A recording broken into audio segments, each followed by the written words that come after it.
दोस्तों आपको क्या लगता है कि कौन सा समाज आगे है, हमारा तथाकथित मुख्यधारा का समाज या आदिवासियों का जो समाज है सो?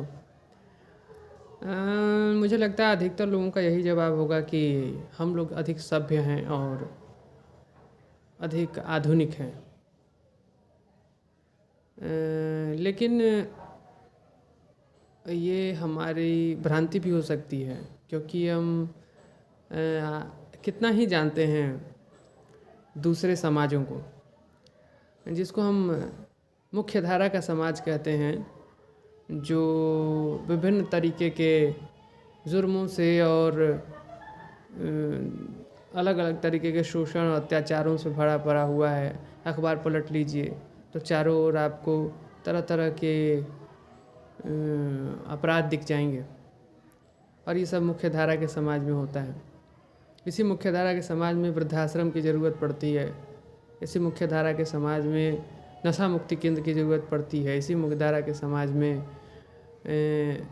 बालिकाओं का यौन शोषण होता है, और इसी मुख्यधारा के समाज में सारे तरह के जघन्य अपराध होते हैं। और तब भी हम इस मुख्यधारा को मुख्यधारा कहते हैं। तो मित्रों, हमें थोड़ा ठहर के सोचने की ज़रूरत है कि जिसको हम मुख्यधारा कह रहे हैं वो वास्तव में मुख्यधारा है भी या नहीं है, और जिसको हम आदिवासी समाज के रूप में या उसके नाम से जानते हैं, जिसके बारे में जनरल परसेप्शन हमारे दिमाग में बनता है कि वो असभ्य हैं, बर्बर हैं, क्रूर हैं, पिछड़ी हुई जातियाँ हैं, उनके मूल्य हमसे पिछड़े हैं, उनके रहन सहन तौर तरीके हमसे पिछड़े हैं। संभव है कि ये हमारी एक गलत धारणा हो, और जब हम ठहर के विचार करते हैं तो पाते हैं कि ऐसा नहीं है कि जितनी तरह की खूबियाँ हैं वो एक ही समाज में हैं और कमियाँ जो हैं वो दूसरे ही समाज में हैं। असल में कई मायनों में जो आदिवासी समाज है वो हमसे बहुत आगे है,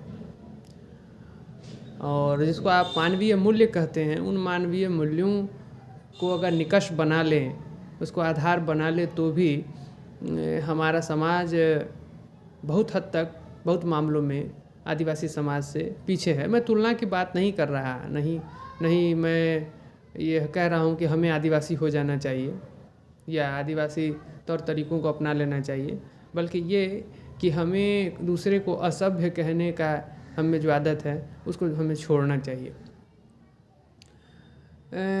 दोस्तों, पिछले दिनों जो किताब मैंने पढ़ी है वो किताब है प्रोफेसर वीरभारत तलवार, जो जेएनयू के प्रोफेसर थे, उनकी किताब है उत्पीड़ितों के विमर्श। मैंने अभी आधी पढ़ी है, जिसमें आदिवासी विमर्श पर मैंने जो कुछ पढ़ा है उसके बारे में कुछ थोड़ी सी समझ मेरी विकसित हुई है। तो मुझे जो कुछ बहुत सारी पूर्व धारणाएं, जो पूर्वाग्रह मेरे अंदर थे, जैसे कि एक बहुत सारी पूर्वाग्रह थे, पॉजिटिव और नेगेटिव दोनों ही तरीके के, जिसमें एक पूर्वाग्रह तो जो मातृसत्तात्मक, मुझे लगता था कि सारे आदिवासी समाज मातृसत्तात्मक होते हैं, तो वो एक जो पूर्वाग्रह था उसको दूर करने में इस किताब ने मेरी मदद की है। तो इस तरह के कई पूर्वाग्रह हैं जो आम तौर पर हमारे दिमाग में होते हैं, अच्छे और बुरे दोनों अर्थ में। तो उसको दूर करने के लिए यह किताब बेहतरीन किताब है, बहुत मेहनत से लिखी गई किताब है प्रोफेसर वीरभारत तलवार की। प्रोफेसर वीरभारत तलवार का जन्म जमशेदपुर झारखंड में हुआ है। उनके पूर्वज पंजाब से थे, उनके पिताजी पंजाब से थे, और काम के सिलसिले में वो जमशेदपुर चले आए और जमशेदपुर में उनका रहना सहना हुआ। बीए की कक्षाओं के दौरान वो मज़दूरों के और आदिवासी मज़दूरों के मदद के लिए निकल गए, और वहाँ से उनका फिर धीरे धीरे उनके विचार बदलने लगे, और आदिवासियों से एक गहरी सहानुभूति और उनके जीवन दर्शन और उनके जीवन के प्रति बहुत नैकट्य का अनुभव उन्होंने किया। और उसके बाद जब वो एमए की कक्षाओं में थे, यानी बीएचयू में, तो उस दौरान भी वो वामपंथी राजनीति से प्रभावित होकर के, और वो एक तरीके से नक्सलवाड़ी आंदोलन से प्रभावित होकर के वो झारखंड के लौटते हैं, आदिवासी इलाकों में जाते हैं और बहुत दिनों तक वहाँ रहकर वो काम करना उन्होंने शुरू किया।